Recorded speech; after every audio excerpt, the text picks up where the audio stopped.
Tayo ay manalangin. Lord, maraming salamat. Pinaparangalan ka namin sa aming pagdalo sa umagang ito upang lalo ka naming makilala, lalo kaming ma-in-love sa iyo sapagkat ikaw ang unang na-in-love sa amin. Hindi namin pinapahintulutan ang lahat ng sakit at karamdaman. Dinideklara namin sila ay mga wasak at sira at walang karapatan sa aming buhay. Maging ang pag-aalinlangan ay binabasura naming lahat. At ang banal na Espiritu na nakatira sa amin, ipapakita ang kagandahan ng aming Panginoong tagapagligtas. Maraming salamat o Diyos, dinideklara palagi namin, kami at ang aming buong pamilya ay para kay Jesus lamang. Sa pangalan ni Jesus, ito po ang aming dalangin. Ang lahat ay magsabi ng Amen! Amen! Amen and amen and amen and amen. Sige po, yung may be seated and let's enjoy the revelation. Maraming tao hindi kilala yung Diyos. Meron lang sinasabing Diyos, yung nasa taas, yung nasa dingding, o yung nasa garden, o nasa gate, nakalagay sa mga gilid. Yun po ang mga tao na hindi kilala ang Diyos. Yan, hihintay po natin si Kuya Rico. Dapat yan may penalty 2,000. Amen. Kaya maraming tao, dahil hindi kilala yung Diyos, hindi nararanasan ang kumpleto, detalye, at masayang pagpapala ng Diyos sa buhay nila, pati sa kanilang mga pamilya. So pag-aralan po natin. Sabay-sabay, basahin po natin. 1, 2, 3.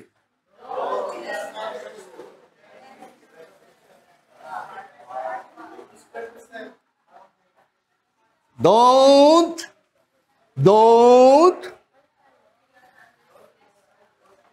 Huwag niyong ma-misunderstood. Huwag mong makaligtaang hindi mo maintindihan ng Diyos. Kasi pag hindi mo naintindihan ng Diyos, mami-misrepresent mo yung Diyos. Pag hindi mo nakilala yung Diyos, mami-misunderstood mo siya. Pag hindi mo kilala yung Diyos, mami-misrepresent mo siya. Ulit, tumingin po kayo sa akin. Pag hindi natin kilala yung Diyos, mami-misunderstood natin siya. Pag hindi natin kilala ang Diyos, pag ipapakilala mo na yung Diyos, mami-misrepresent mo siya. Nandyan po ba kayo? Kaya importante talagang maintindihan natin yung Diyos. Tingin po kayo sa akin, anuman ang mga bagay-bagay, ugali, o gawa na hindi mo makikita kay Jesus, hindi mo makikita sa Diyos. Ulitin ko, anumang ugali, aksyon, gawa na hindi mo makikita sa Panginoong Hesus, hindi mo makikita sa Diyos. Amen po ba? So pag nakita mo si Jesus sa Biblia, kung sino siya, yun yung Diyos. Naintindahan nyo? Kaya importante na nag-aaral ng salita ng Diyos. Sabi ni Pablo kay Saint Timothy, o kay Pastor Timothy, o kay Bishop Timothy, sabi niya, be diligent, Timothy. Pagsikapan mong mabuti. Be diligent to present yourself to God. A worker who does not need to be ashamed. Pagsikapan mong mabuti na iyong iharap ang iyong sarili na katagkatanggap sa Diyos. Tingin po kayo sa akin, kung ikaw ay isang pastor, isang leader, o isang Christian, pag hindi mo alam at kilala yung Diyos ng Biblia, wala kang karapatang mag-share at mag-preach ng Bible. Amen ba? Tingin. Huwag kang, pag hindi mo kilala yung Diyos ng Biblia at hindi mo alam paano i-present yung Biblia sa tao, kung ikaw ay pastor o bishop, wala kang karapatang mag-preach. Kaya sabi ni Pablo, pagsikapan mong mabuti na iyong hirap ang iyong sarili. Sabi niya kay Bishop Timothy, nakatanggap-tanggap sa Diyos. Isang manggagawa na walang dapat ikahiya, na itinuturo ng tama ang salita ng katotohanan. Sabihin niyo, salita ng katotohanan. Sa English, the word of truth. The word of truth is Christ's death, burial, and resurrection, which we call the gospel of Christ, the gospel of grace. Sabi ni Jesus, I am the way, the truth, and the life. Amen po ba? So sabi dyan, be diligent, pagsikapan mo, mag-aral kang mabuti. Intindihin mo, ang Diyos po hindi makikilala sa bundok. Sabi nila, Sister Doris, nang pumunta sila sa Europe, wow, amazing, the works of God. Di ba? Kasi ang gaganda, parang picture frame, yung mga magagandang lugar. No, you cannot know God there. You can know God in His Word. Amen. The greatest expression of God is God becoming man, took all our sins, and crucified on the cross. That's the beauty of the panoramic love of God. That's the greatest expression of God's love to us. Amen. Died, and after 3 days, rose from the dead. Amen. Kaya sabi po dyan, ang ibig sabihin ng rightly dividing, tingin po kayo, galing po sa Greek word na, basahin nyo, orthotomeo. So ang ibig sabihin ng rightly dividing, to cut straight, handling right, accurately teach the gospel. So, ano yung rightly dividing? Kung anong wala kay Jesus, huwag mong ilagay. Kung ano yung wala sa Diyos, huwag mong ilagay sa Diyos. Nandyan po ba kayo? Kung ano hindi yung ugali ng Diyos, alisin mo yan, i-divide mo yan. Hindi yan Diyos. Amen. Maraming Kristiyano ang lagi, kaya ako dumadaan sa ganitong journey ng buhay dahil ang Diyos ay tinuturuan ako. Dumaan ka sa journey ng buhay mo na na-hold up ka. Dumaan ka sa journey ng buhay mo na pinagnakawang ka. Dumaan ka sa journey ng buhay mo na na-rape yung anak mo. At sasabihin mo, napagtagumpay kong lahat dahil pinadana sa akin ng Diyos. That's right, wrongly dividing the word of truth. Tingin po kayo sa akin. So yan po ang ibig sabihin ng orthotomeo. Tingin, para kang isang espesyalista.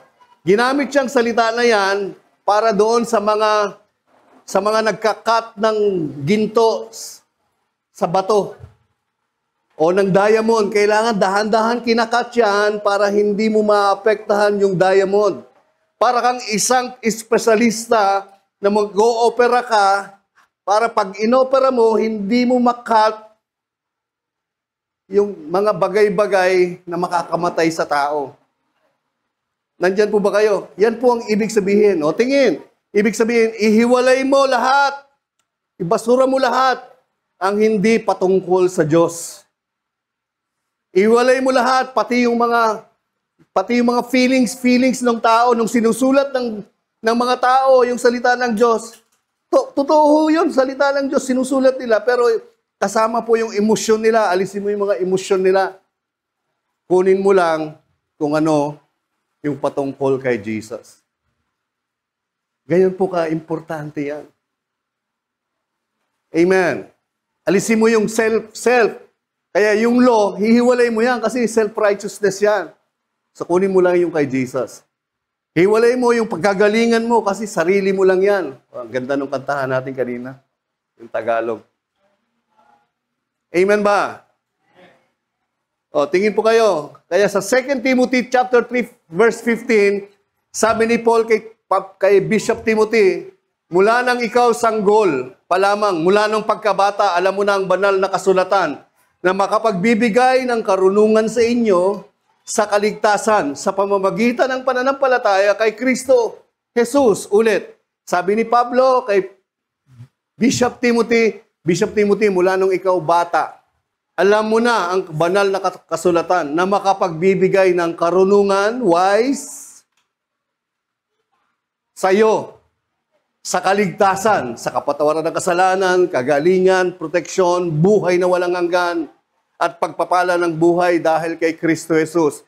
sa pamamagitan ng pananampalataya kay Kristo Jesus. Tingnan niyo po sa Ingles. Hinati-hati ko. And that from childhood you have known, basa, which are able to make you wise for true, which is all in Christ Jesus. Pag hindi kay Christ Jesus, divide. Conquer and divide. Let Jesus remain. Amen ba? Nandyan po ba kayo? So, pag na-misunderstood mo yung Diyos, mamimisrepresent mo siya. Ito, sabi ng John chapter 3 verse 36. Kaya po importante you know the Word of God. At yung salita ho ng Diyos, sinulat ho yan, hindi pa tayo pinapanganak. Ancient word, ancient days, thousand of years. Tingin po, yung Bible ay sinulat ng 40 manunulat. Tingin. Alam niyo paano kabilib-bilib yung Bible? Sinulat ng 40 manunulat. Hindi magkakakilala. Magsasaka, mangingisda, doktor, abogado, teacher, engineer, sinulat nila yan. For 1,600 years. Hindi mo magkakakilala yan.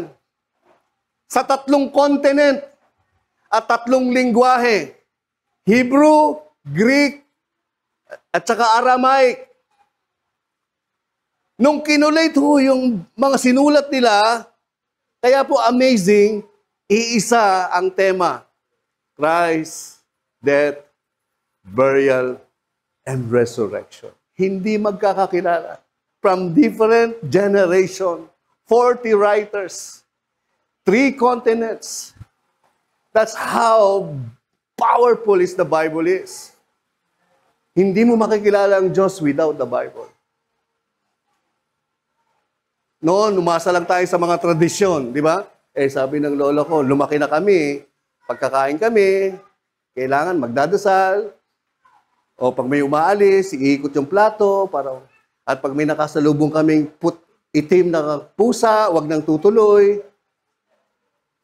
Doon tayo nabuhay sa mga pamahiin. Pag may namatay, magsisinding kandila sa labas. Ano ibig sabihin niya? Para inaalala mo, at maglalagay ka ng pagkain sa altar para pinapakain mo naman yung namatay. O kita mo, may tama na tayo, patay na, pinapakain mo pa. Pag hindi yun sinampal sa'yo patay na ako, pinapakain mo pa ako. So, mali yung kilala natin sa Diyos Amen po ba? Hindi ko kayo marinig.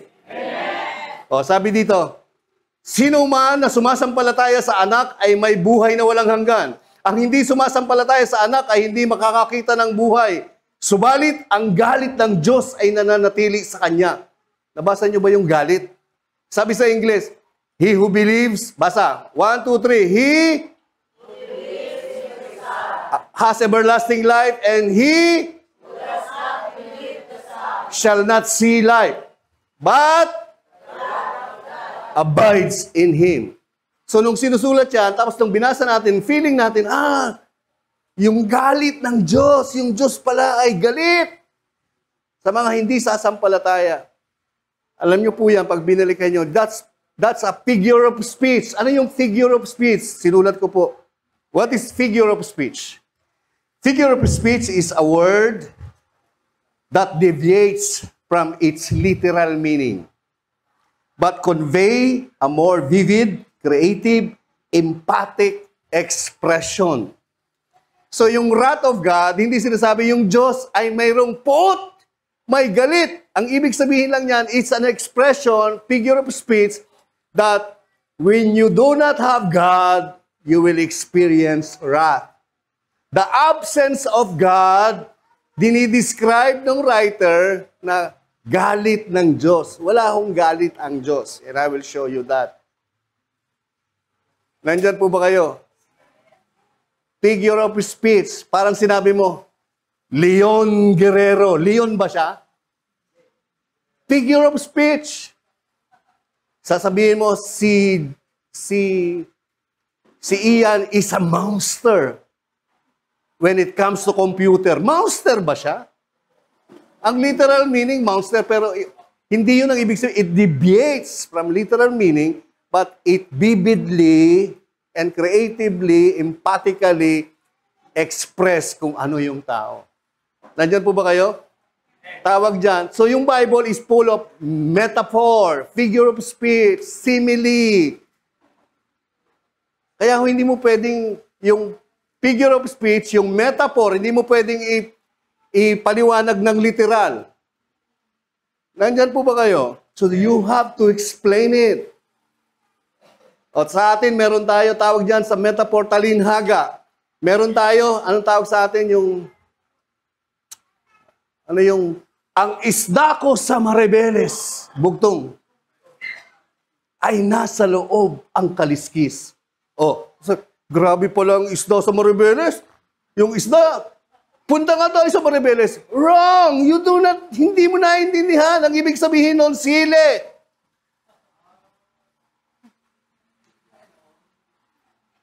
Ganun ba yun? Okay, see?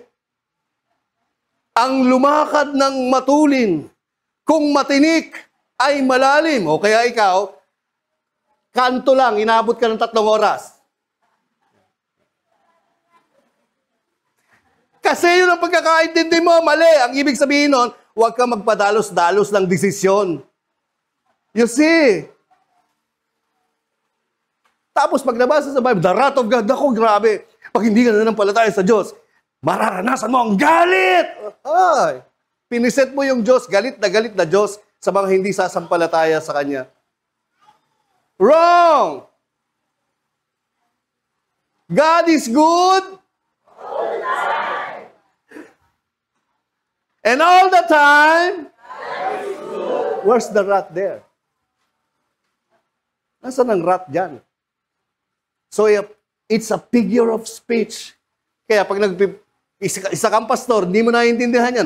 Grabe kayo pag hindi kayo sumampalataya sa Diyos. Pagdating ng panahon, tatapon kayo ni Jesus sa impyerno. Isipin mo, si Jesus na nagligtas, si Jesus pa nagtapon sa mga tao sa impyerno. Napaka masamang Diyos to. Kulang sa pansin, kailangan pansinin mo siya. Naiintindihan niyo ba?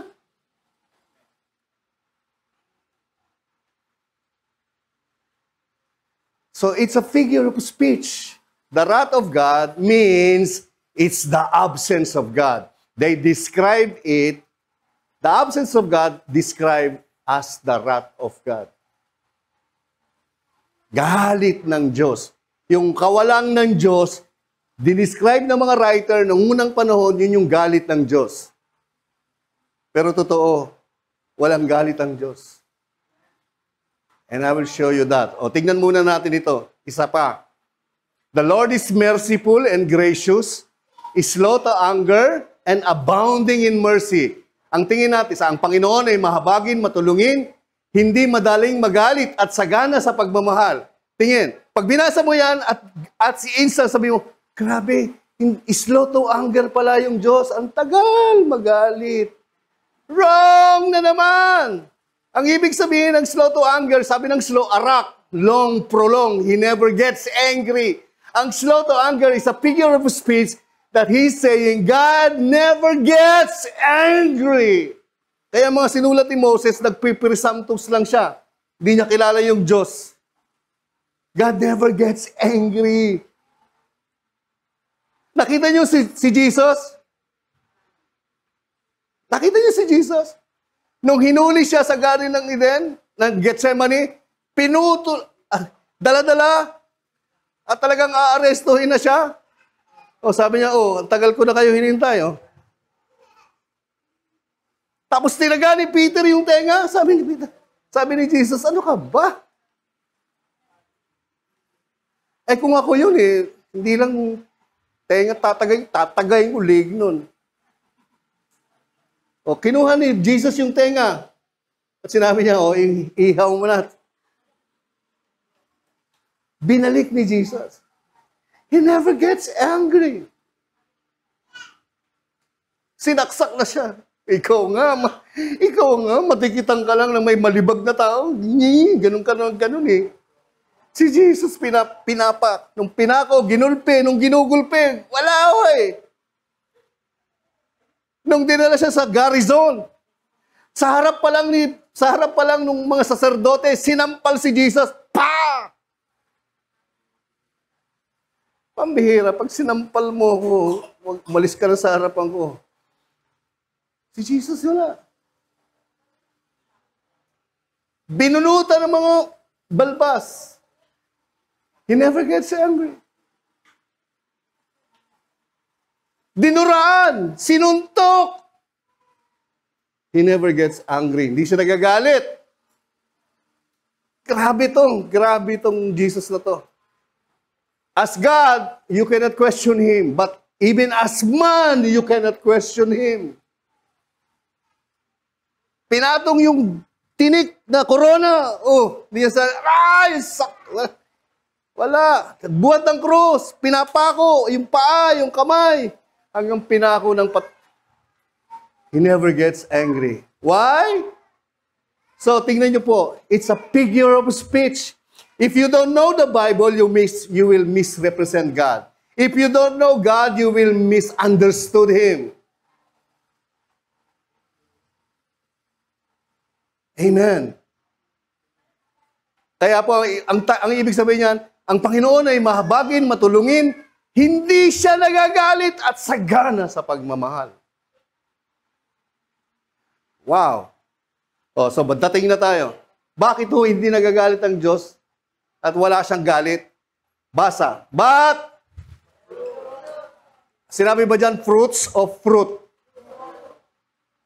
O, tingin. Kasi po, ang ugali at karakter ng Diyos, ang description ng karakter ng Diyos, ngunit ang bunga ng Espiritu. Ang bunga ng Espiritu. Sino ba yung Espiritu? Diyos, di ba? Jesus in you, the hope of glory. So ano ang bunga? Isang bunga. Ang daming expression ng bunga na ito. The fruit of the Holy Spirit is love, joy. Basa. Sa Tagalog, pag-ibig.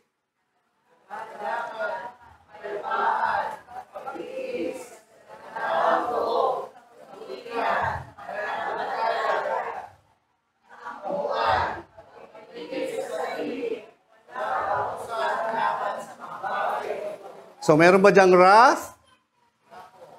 Meron ba diyang angry?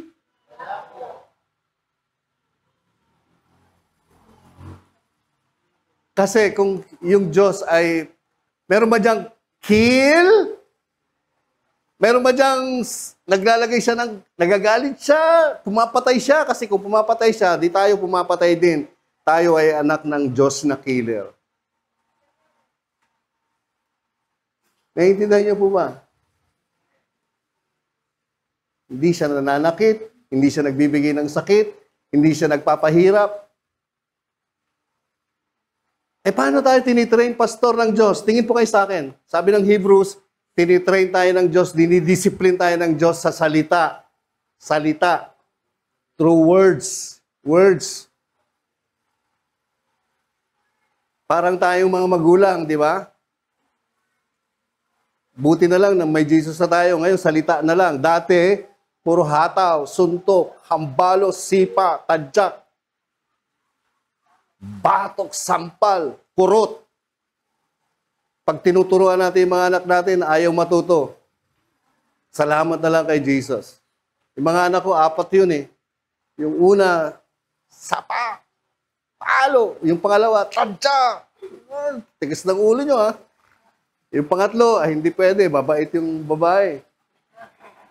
Yung bunso, dumating na yung revelation. Wala na, puro salita na lang.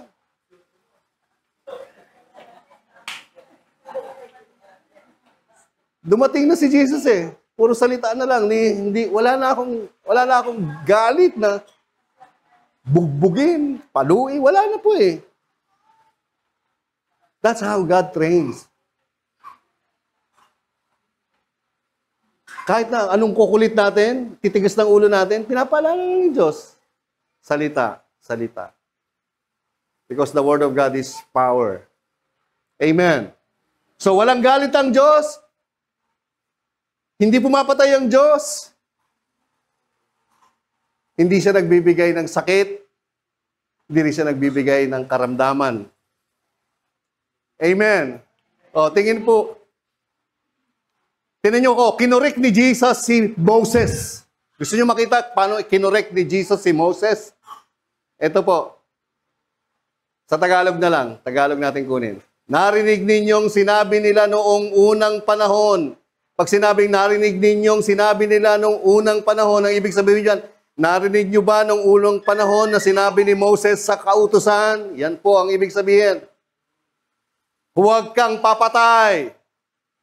Under the law, do not murder, do not kill. Ang sino mang pumatay ay mapapanganib, mapapasapanganib sa paghatol, will come into judgment. Tingin. Sabi ni Moses, huwag kang papatay. Kasi sino mang pumatay, mapapasapanganib sa paghatol. That's the law. Kinorek ni Jesus. Ngunit sinabi ko, this is the real interpretation of the law. Gusto nyo makita interpretation ng kautusan? Ngunit sinasabi ko sa inyo na ang sino mang nagagalit sa kanyang kapatid ng walang dahilan ay mapapasanganib na kahutulan. Ang sino mang magsasabi sa kanyang kapatid, hangal, siya ay mapapasanganib sa Sanhedrin. Ngunit ang sino mang magsabi, wala kang kabuluhan, siya ay mapapasanganib sa apoy ng impyerno. Tingnan niyo po yan. Ganyan ininterpret ni Jesus yung law. Ang pagpatay, ang tunay na interpretation ng law, sasabihin mo lang sa kapatid mo, engot ka, bobo ka, sa impyerno ka pupunta. That's the law. O sinong papasa? Sinong papasa? Sino? Sino papasa?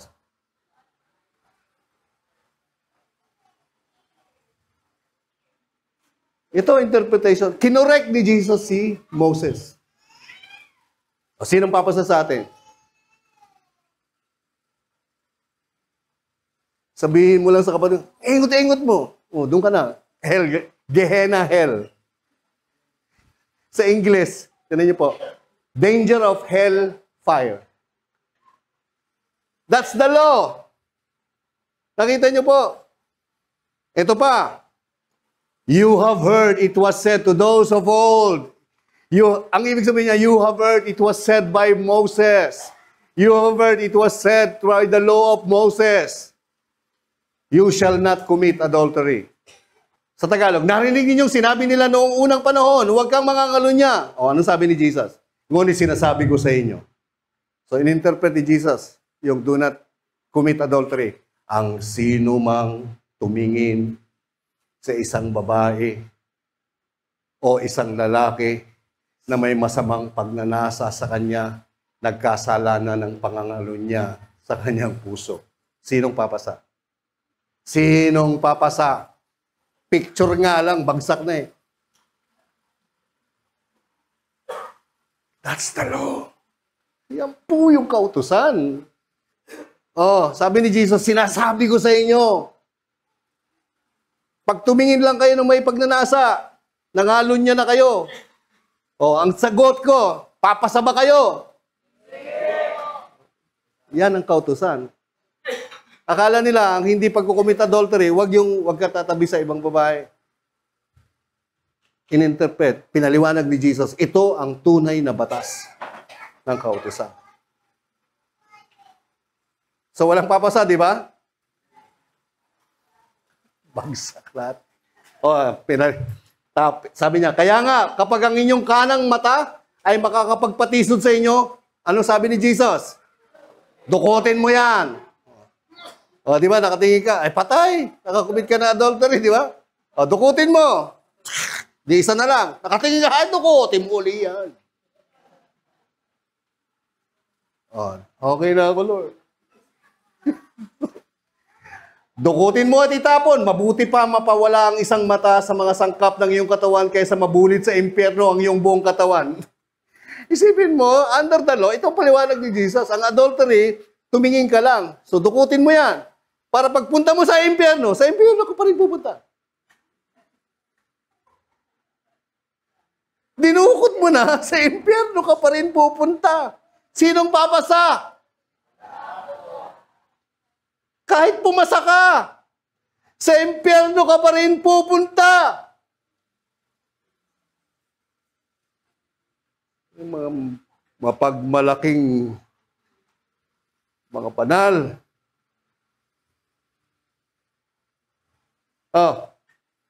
Next. Kapag ang inyong kanang kamay, makakapagpatisod sa inyo. Lagi na lang nananakit, lagi na lang nangungupit. O, ano sasabi? Ang sabi? Sabi ni Jesus, ito ang interpretation ng law. Putulin mo ito at itapon. Makakabuti na walang isa sa mga sangkap ng iyong katawan kaysa mabulit sa impyerno ang iyong buong katawan. Mabuti nang wala ka ng kamay, wala ka ng mata, tapos itapon ka sa impyerno. Kasi sayang yung apoy. May susunugin pang mga mata at kamay. You see how Jesus interpret the law? Ininterpret ni Jesus yung kautusan para ipakita sa atin, ito yung totoong interpretasyon ng kautusan. Ngayon, ang tanong, sino papasa? Isa pa, narinig ninyo. You have heard, it was said, an eye for an eye. O ano ibig sabihin ng an eye for an eye? Kailangan mata sa mata. Hindi, ang ibig sabihin niyan, lakas sa lakas, tapang sa tapang, galit sa galit. Yun po ang ibig sabihin ng an eye for an eye. It's a figure of speech. Suntukin mo ako, suntukin kita. Tadyakan mo ako, tatadyakan kita. Sipahin mo ako, paplain kiking kita 2 beses pa. Yan ang ibig sabihin ng an eye for an eye. Mata sa mata, ngipin sa ngipin. Galit sa galit, lakas sa lakas. Yan po. Narinig niyo, sabi ng kautusan ni Moses. Pero sinasabi ko sa inyo. Ngunit sinasabi ko sa inyo, huwag ninyong kalabanin ang masamang tao. Galit ka? Matapang ka ba? Mas matapang ko sa iyo. Mayabang ka ba? Mas mayabang ako sa iyo. An eye for an eye. A tooth for a tooth. Kala mo kung sino ka? Hindi mo ba alam kung sino ako? You don't know me. You? Come on. An eye for an eye, a tooth for a tooth. Sinabi ni Jesus, huwag ninyong kalabanin ng masamang tao, ngunit ang sino mang sumampal sa inyo sa kanang pisngi. Basa. Iharap mo rin yung kabila. Ang ibig sabihin niyan, hindi yung sinampal ka na dito, sampalin mo pa. Hindi ganon. Ang ibig sabihin niyan, yung mga masamang tao, gawan mo ng mabuti, huwag mo ng patulan. Mamamatol ka eh. Doing good, but by being good to these people, that is not good.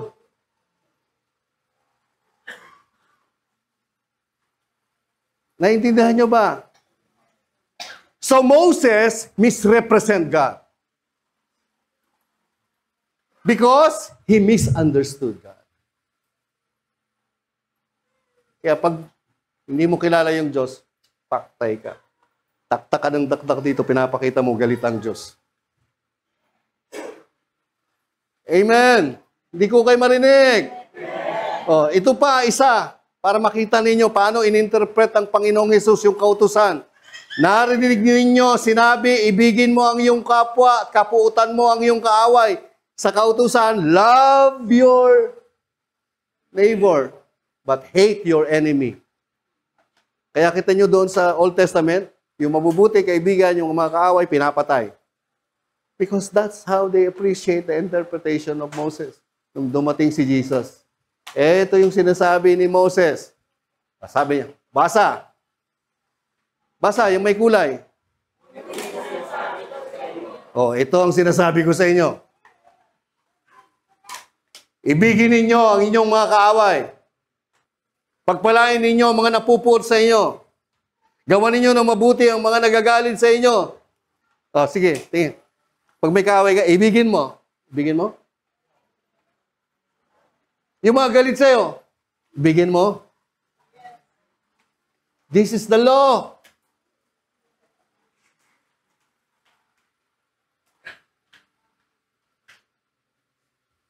Yung lagi nagbubuli sa iyo, yung lagi nag-aalipos sa iyo, pagpipray mo.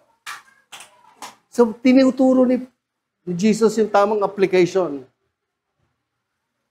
Amen ba? O, tingin. Kaya, wala hong galit yung Diyos. Tignan nyo yung karakter ng Diyos. Yun yung bunga ng banal na Espiritu. Yun yung expression ng Diyos sa tao. Wala siyang galit. Sabi ng Romans 1:16-25. O, tingin po kayo. Ito ay sapagkat hindi ko kinahihiya ang ebanghelyo patungkol kay Kristo. Sapagkat ito ang kapangyarihan ng Diyos sa ikaliligtas ng bawat isang sumasampalataya. Ang ebanghelyo o mabuting balita ay para sa mga Hudyo at sunod para sa mga Hintil. O, present mo. Verse 17. Ito ay sapagkat sa ebanghelyo ang katwiran ng Diyos ay nahayag. Ano po yung katwiran ng Diyos? Na si Kristo'y namatay. Kristo'y nilibing. Si Kristo'y nabuhay na magmuli dahil sa ating mga kasalanan. Right? Ito ay sapagkat ang ebanghelyo ang katwiran ng Diyos na hayag mula sa pananampalataya patungo sa pananampalataya ayon sa nasusulat. Ang matuwid ay mabubuhay sa pamamagitan ng pananampalataya. Verse 18. Tingnan niyo po. Ngunit ngayon, nahayag mula sa langit ang galit ng Diyos. Ano yung galit ng Diyos? Tingin. Ni-reject mo yung gospel eh. So yung galit ng Diyos, in-express, dinescribe, laban sa lahat ng kawalang pagkakilala sa Diyos. You reject the gospel, Romans 1:16-17, the gospel, when you reject that, sabi ng writer, sabi ni Paul, ang galit, the absence of God. Bakit absent ang Diyos? Laban sa lahat, babasa ng, paano mo makikilala ang Diyos? Sabi ng 16-17, through the gospel, right? Context! Tingin-tingin po kayo. That's how you preach the gospel. That's how you preach the scripture. Hindi mo kinalala ang Diyos sa pamamagitan ni Kristo na namatay at nabuhay na magmuli para sa iyo, which we call the gospel of Christ, which we call the gospel of grace. Ngayon, nahayag mula sa langit ang galit, laban sa lahat ng kawalang pagkakilala sa Diyos at hindi pagiging matuwid ng mga tao. Basa! So, the absence of God, you can experience the wrath of God. Rejecting the gospel, rejecting what Christ has already did for human race, figure of speech expression, it's the wrath, galit ng Diyos. Figure of speech. Amen. Sa kapamamagitan ng kanilang hindi pagiging matuwid, inayawan nila yung gospel. Ayaw nila sa grace and truth. Ayaw nila sa tinapos na gawa ni Jesus. Yan ang mararanasan ng tao. Verse 19. Ito ay sapagkat ang maaaring malalaman ng patungkol sa Diyos ay maliwanag na sa kanila dahil hinayag na ito ng Diyos sa kanila. Ito ay sapagkat ang hindi nakikita mga bagay patungkol sa Diyos simula pa sa paglikha ng sanlibutan, malinaw na nakikita na unawa ng mga bagay na nalikha kahit ang kaniyang walang hanggang kapangyarihan at ang kaniyang pagka-Diyos, kaya nga wala na silang anumang madadahilan.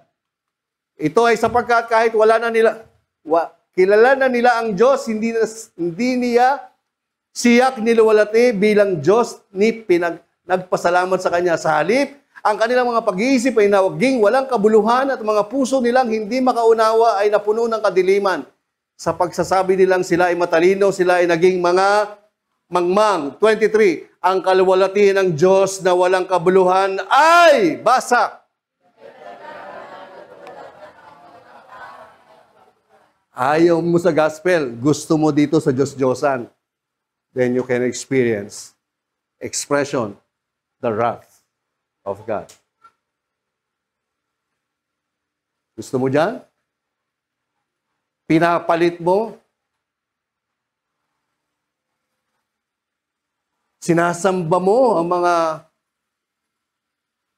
pinalitan nila ng tulad ng anyo ng mga taong may kabulukan.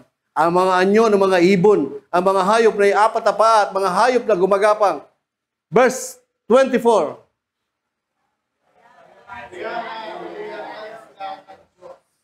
Kaya umalis na yung Diyos.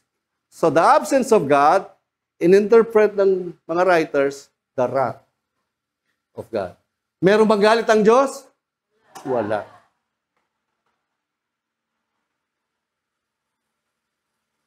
Kaya pag nag-preach ka, hindi mo sasabihin, tumanggap na kayo sa Panginoon. Kasi bandang huli, mararanasan nyo. Kaya yung mga umaaway sa atin, huwag kayong mag-aalala. Paghihigantihan tayo ng Diyos, pagpapapatayin niya ng Diyos. You see, you misrepresent God. Minisrepresent mo na yung Diyos. Kaya nga, hinayaan sila ng Diyos na gumawa ng maruruming mga bagay. Ayon sa pagnanasa ng kanilang mga puso, ang idudulot nito ay ang paglalapastangan sa kanilang mga katawan sa isa't isa. Verse 25. Basa!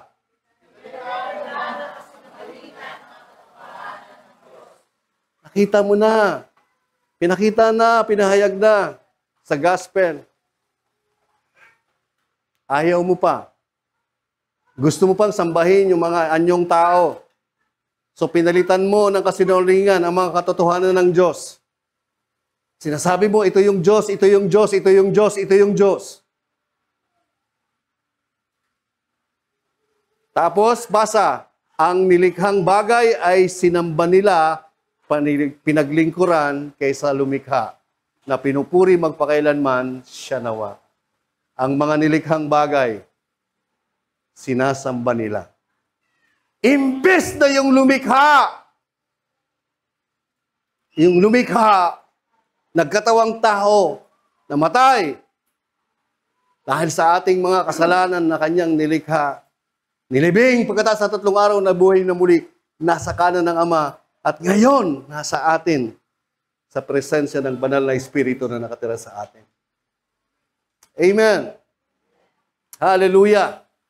O, sabi dyan, minamaliit mo ba ang yaman ng kanyang kabaitan? Kaya tandaan niyo po, walang galit yung Diyos. Wala talaga. God is good. He is good. Pag tinignan mo sa top, God is good. Sa kaliwa, God is good. Sa right, God is good. At the bottom, at the front, in the middle, God is good.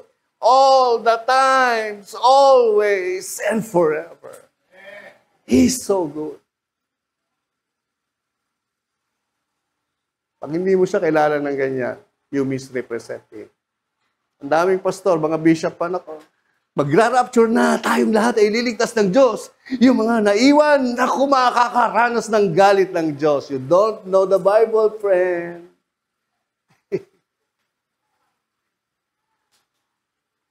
O, tingin.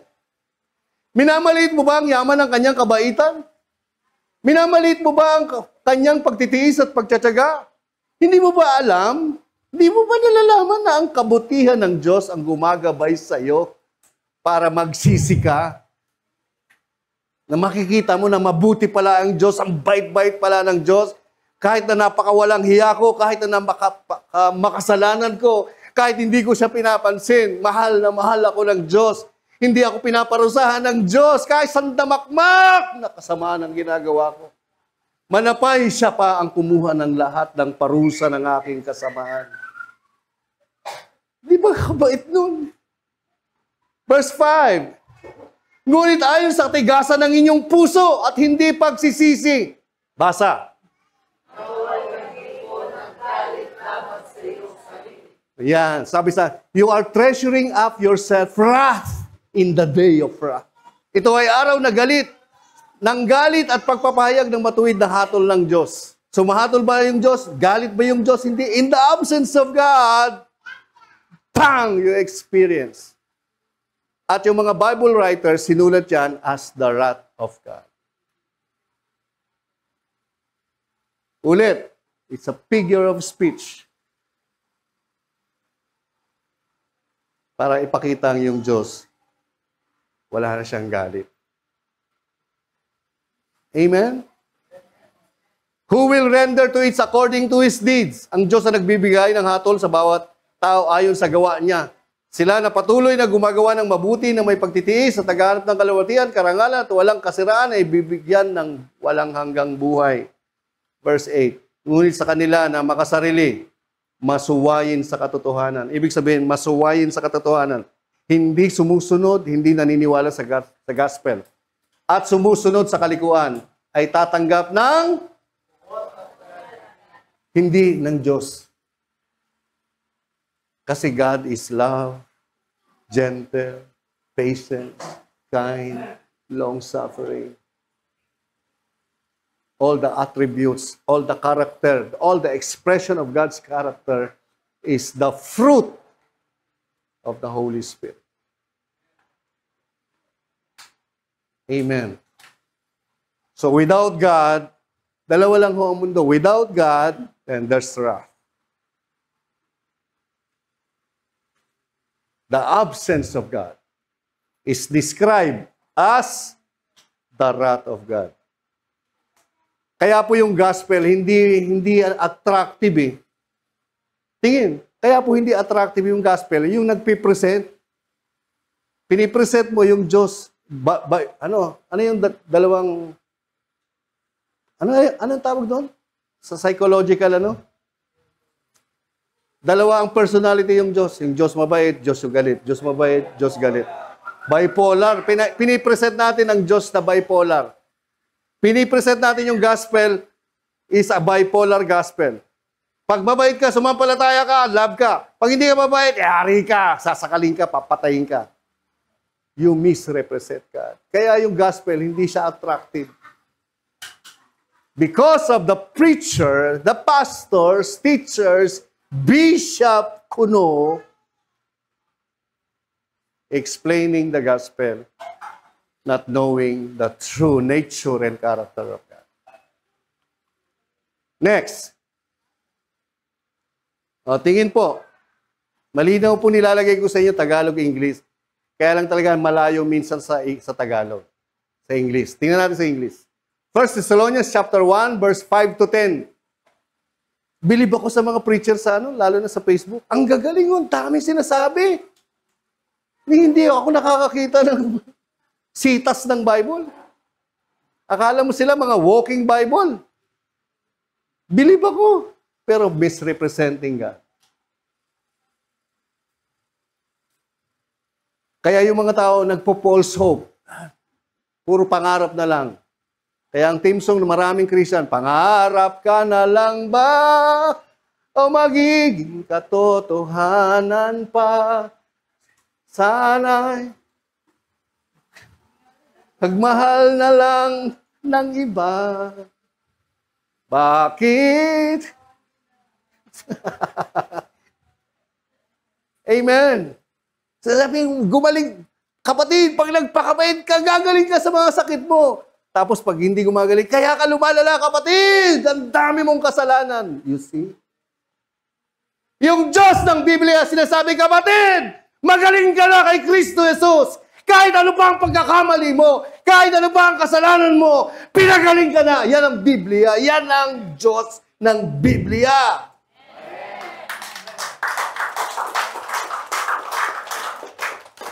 Palakpak para sa mga manok. Diyos ang pinapalakpakan nyo, ganyan kayo pumalakpak.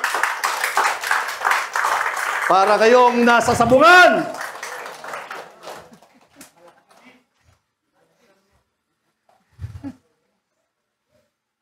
Grabe. Ganyan. Kaya kapatid, makapangyarihan ng Diyos, walang imposible sa Diyos. Sumisipo, pero kaya hindi mo naranasan ang pagpapala ng Diyos, kapatid. Dahil madamot ka. Ayun na naman. Ninanakaw mo yung mga ikapaw. Ayan.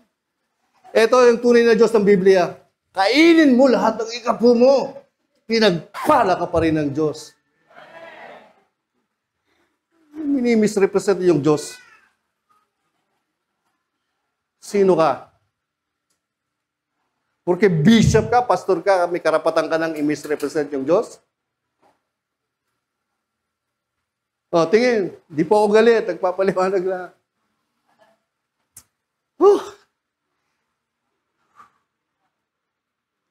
Kaya po hindi madali magturo ng totoong revelation.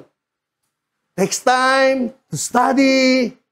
Ito ay sapagkat ang aming ebanghelyo ay hindi dumating sa inyo sa salita lamang, subalit ito'y dumating sa kapangyarihan din naman sa banal na Espiritu at sa tubos na katiyakan. Alam din ninyo kung anong uri ng mga tao kami sa inyong kalagitnaan para sa inyong kapakanan. And you became followers of us and of the Lord, having received the word of much affliction with joy of the Holy Spirit. Verse 7, so that you became examples to all in Macedonia and Achaia who believe. Verse 8, for from you the word of the Lord has sounded forth not only in Macedonia and Achaia, but also in every place. Your faith toward God has gone out so that we do not need to say anything. Verse 9, for they themselves declared concerning us what manner of entry you had to you and how you turned to God from idols to serve the living God. Sabi ni Paul, kayo mga taga-Salonica, dati kayo, patron kayo ng mga, deboto kayo ng mga santo, deboto kayo ng mga santa, na dahil narinig nyo ang mensahe ng mabuting balita patungkol kay Kristo, nagbago kayo. Ngayon, hindi na kayo naglilingkod sa mga bato, sa mga imahen, kundi naglilingkod na kayo sa buhay na Diyos. Dahil sa gospel. Tignan niyo po ang verse 10. And to wait for His Son from heaven, whom He raised from the dead, even Jesus, basa, from the wrath to come. So it's not God's wrath. Siya ay si Jesus na nagligtas sa atin mula sa puot na darating. Puot saan? Because of the absence of God. Pag wala na ho yung Diyos, wala na. Misery na ho ang buhay. Magulo ho ang buhay pag walang Jesus ang buhay.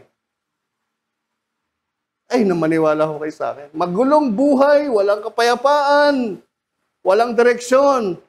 Ang timsong nyo, que sera, sera, whatever will be, will be.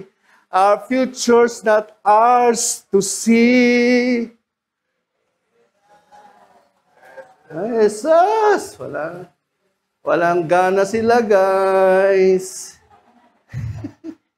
Patay-patay sila, guys. Amen.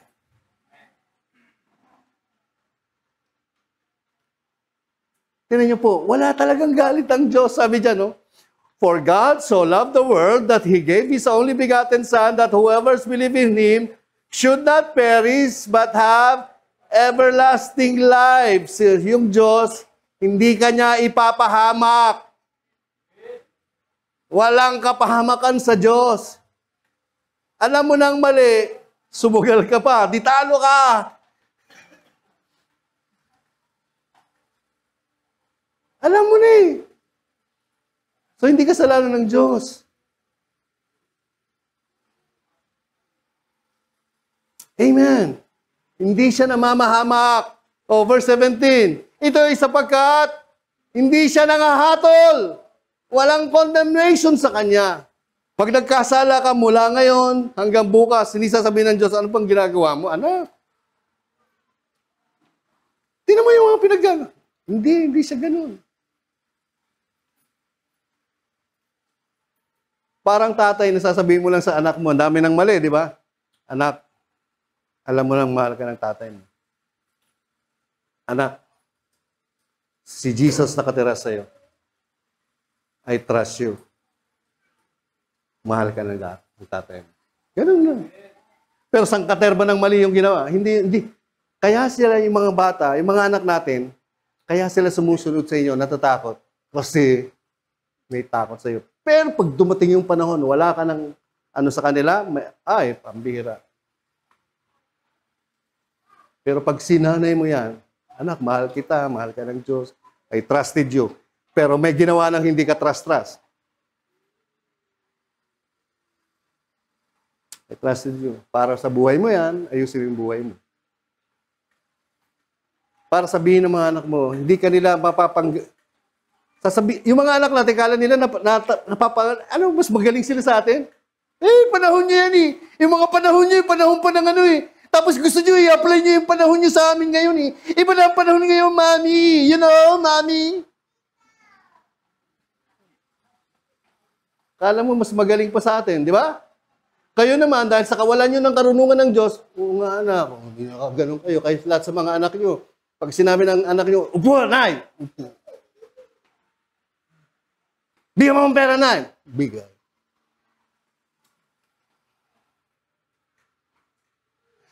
Hello? Hindi. Tahimik sila, oh. Tahimik sila, guys.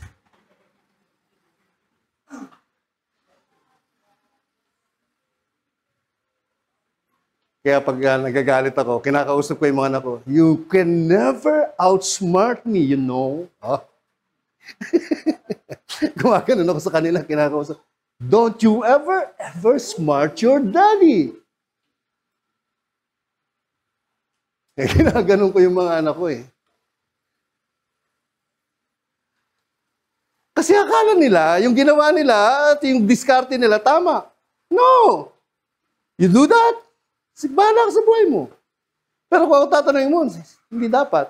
Pero ginawa mo yan, no problem. Pero wag mong sabihin yung dinesisyon mo tama at mas tama pa sa dinesisyon ng tatay nyo at mga magulang nyo. Tandaan nyo yan, ha? Galangin nyo sila. Pero alam nyo, ayaw nyo, di ba? Pero pinipilit nila. Bigay mo.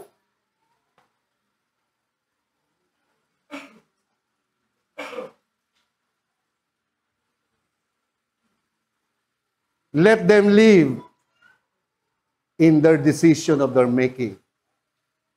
Pero hindi sila babalik sa iyo at hindi nila sasabihin sa iyo, Daddy, hindi mo kasi ako sinabihan. No way. No way, Jose. Don't say to me. Ganyan dapat nyo i-ano yung mga anak niyo. That's the wisdom of the Word of God. Hindi siya nangahatol. Hindi rin tayo mga hatol. Hindi siya namamarusa. Hindi rin tayo mamamarusa. Hindi siya nananakit. Physically, huwag tayong mananakit. O, tingin. Siya na sumasampalataya sa kanya ay basa. Hindi hinahatulan. Then, mararanasan mo ang hatol, the wrath. The wrath of God, which is the expression, figure of speech ng absence ng Diyos. So, tingin po kayo, ang ibig sabihin, yung Diyos, hindi siya nandito para maranasan mo yung sumpa. Wala na siya dyan. Kaya puro sumpa na abutin mo. Pag nireject mo yung gospel, nireject mo yung truth, wala na yung Diyos doon. Yung expression na yon, figure of speech, sinabi ng mga writer, the wrath of God. That's the absence of God. Figure of speech. Kaya kailangan ituro. Kaya ngayon, tingin po kayo sa akin, di ba wala tayong takot sa Diyos? Ganda nung kanta, kantahin natin mamaya yun, yung kanina. Yung, ano yung, oh Diyos, ano? Araw-araw, kakantahin natin mamaya. Ganda. Ha? Naintindihan nyo ba? Wala! Super bait! Kaya grabe, may in love ka sa Diyos. Ganon din sa mga anak natin. Yung mga anak natin, pag natutunan natin yung karakter ng Diyos, they will love us. And they will respect us.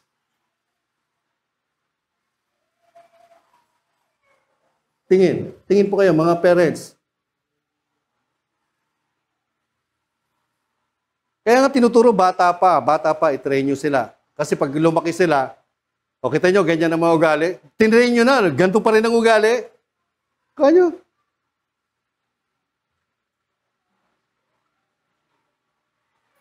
Tinrain mo na yan. Nung lumaki, kala mo mga... Kaya nga yung mga nanay natin, doon po ako magano kasi matatapos na ako. Okay? Application yan sa pamilya nyo. Kaya yung mga tatay, mga nanay, mga lolong-lolo noon, naiintindihan ng mga anak ngayon. Kasi ganun sila kahigpit. Kasi iniisip nila yung kabutihan natin. Eh tayong mga kabataan, wala pa tayo sa isip noon eh. Hindi pa natin napoprocess yun eh. Amen ba? O sige na, tapusin ko na to. O tingin. Kaya sabi ng Diyos, sabi daw ng pastor, may narinig kong bishop, Kayong mga sumasampalataya sa Diyos, hindi nyo na mararanasan ang galit ng Diyos. Tapos, yung hindi sumasampalataya, mararanasan yung galit ng Diyos. Mali na agad. Tingnan nyo po, that is God. For God so loved the world. Ang sinabi doon, gayon na lamang ang pag-ibig ng Diyos sa lahat ng tao. Mahal ng Diyos ng lahat ng tao. Believer or unbeliever, ayaw niyang i-condemn. Ayaw niyang hatulan. Ayaw niyang sumpain. Ayaw niyang saktan. Mananampalataya o hindi mananampalataya. Yun po ang ibig sabihin ng God so loved the world. Sabi dito, 2 Corinthians 5 verse 19, papaanong sa pamamagitan ni Kristo ay pinagkasundo ng Diyos ang sanlibutan, yung lahat ng tao, sa kanyang sarili. Basa na!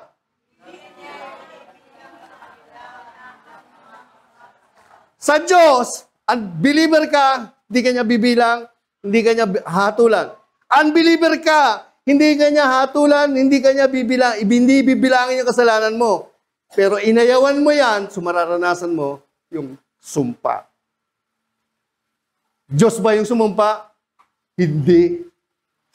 The absence of God, mararanasan mo mga sumpa. Kaya maraming tao sa mundo, nakikibaka sa sariling paraan. Kaya puro sakit, karamdaman, kaligawan, wala na.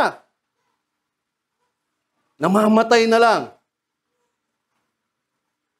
Kaya kayo mga kabataan, sinasabihan ko po kayo, laging lumapit para maintindihan nyo yung Diyos. Ma-appreciate nyo. Amen? Yung Diyos, mabait siya. Pag nagkakamali tayo, daming mali, so salita lang. Papakinggan natin salita.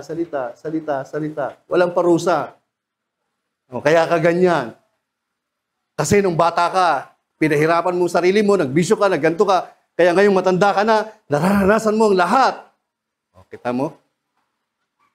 Pagtuturo na sa iyo ng Diyos yan, mali ka na. Mali na ang pagpapakilala mo sa Diyos. Amen. Tingin, hindi nga binibilang yung kasalanan ng mga hindi mananampalataya eh. Paano hindi binibilang yung kasalanan natin? Pati yung hindi mananampalataya. So, anong kasalanan ng mundo? Hindi lang sila, nire-reject lang nila. Kaya nga, i-push natin i-push yung gospel. Yung mga Christian, kulang sa knowledge. Kaya yung buhay Kristiyano, hindi masayang tunay. Masaya minsan, malungkot minsan. Masaya, malungkot na tunay. Masaya at malungkot na tunay. Yan ang buhay Kristiyano na hindi kilala si Jesus. Na tunay na Jesus. Amen ba? Sabi, munting mga anak, sinusulat ko ang mga bagay na ito sa inyo upang hindi kayo magkasala. Ngunit pag nagkasala ang sinuman, meron tayong isang tagapagtanggol sa Ama, si Jesucristo, ang matuwid. Siya ang kasiyasiyang handog para sa ating mga kasalanan, mga Christian. Si Jesus ang kasiyasiyang handog para sa ating mga kasalanan, kaya wala nang parusa, wala nang galit, wala nang sumpa. Hindi lamang para sa atin, mga kasalanan, kundi, basa! Boom! These people who reject the gospel will experience wrath because they reject God. But it's not the wrath of God. Because in God, there's no wrath. Grabe yung Diyos. Pag nakita mo si Jesus, pag galit siya, malumanay siya. Pag hindi siya galit, matapang siya. Pag galit siya, malumanay siya. You brought the buyer first. Mabait siya nun. Kayong mga ulupong, nililinis niyo ang labas. Ngunit ang loob ay punong-puno ng kabulukan. Mabait siya nun. Eto, galit siya. I rebuke you, Satan! Sabi niya kay Peter. Galit siya nun.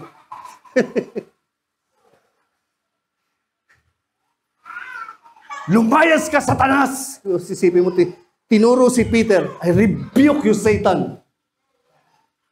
Galit siya nun. Pero si Peter ba? Si Satan na nag-encourage kay Peter. Pag galit siya, mabait siya. Pag mabait siya, pag galit siya, mabait siya. Pag hindi siya galit. Pag mabait siya, galit siya. Pag galit siya, mabait siya. Pag hindi siya galit, galit siya. Pero sa galit at bait niya, you see the love of God. Hindi nakakasakit. Tinuturuan niya lang. Isipin mo, sasabihin mo doon, kayong mga ulupong. O di sa, kayong mga ulupong. Pugot ulo. Ikaw ulupong. Isipin mo yan. Hindi siyang Diyos. Kayong mga ulupong. Ganun lang. Kayong mga ulupong. Kung ikaw yung Diyos, ulupong ka, patay ka na. You see God? Ang bait ng Diyos. Kahit tulog kayo sa church. Habang nagpipreach yung pastor, buhay pa rin kayo. Kung ako, pugutan ko kayo ng ulo. Napakabait ng Diyos. Amen ba? Amen. Super bait! So, i-present natin itong Diyos na to. Hindi nagbibigay ng pagsubok para ikaw ay masaktan. Hindi nagbibigay ng sakit para ikaw ay turuan. Hindi ka pinapatay para sabihin sa iyo, mahal ka niya. Kundi siya na Diyos. Nagkatawang tao. Kinuha ang lahat ng ating pagsalansang, lahat ng ating mga kahinaan, kahiyan, kapastusan, kawalang hiyaan. Binayaran sa krus ng Kalbaryo. Binayaran ang sariling buhay. Inilibing. Pagkatapos ng 3 araw ay nabuhay na magmuli para ideklara tayong lahat matuwid at pinatawad. Amen ba? Amen! Palakpan natin si Lord. Kantahin natin yun, kuya. Kantahin natin. Kantahin po natin ito. Napakagandang kanta na ito. Tayong lahat ay tumayo bago tayo manalangin. At magkaroon ng generous giving. Nasaan si Ivy? Let's sing that. Enjoy natin ito. Hallelujah. So, tandaan nyo, mahal na mahal na mahal na mahal na mahal na mahal na mahal kayo ng Diyos. Yung mga anak nyo na sinasabi, yung mga tigas kasi yung ulo, Pastor, mahal na mahal na mahal na mahal sila ng Diyos. Pastor, yung mga ganito ko kasi ganito, mahal na mahal na mahal na mahal sila ng Diyos. Hindi sila paparusahan.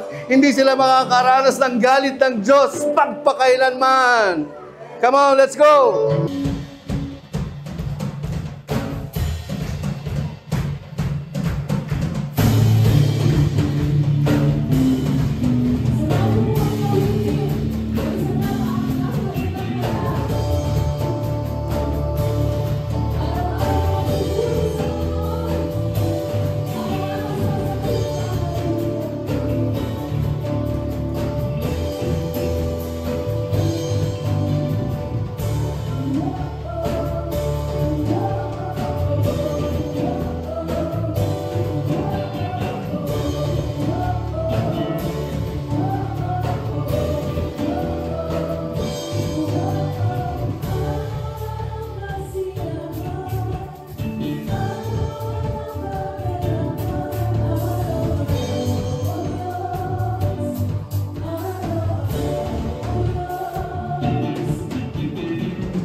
lahat ng pagpapala ng Diyos para kayo'y maralasan, palaging malusog. Ang inyong katawan ay mga magiging malulusog, magagaling. Receive. That body is healed. That body, your body, is healthy in Jesus' name. Your plans, your goals are blessed in the Lord.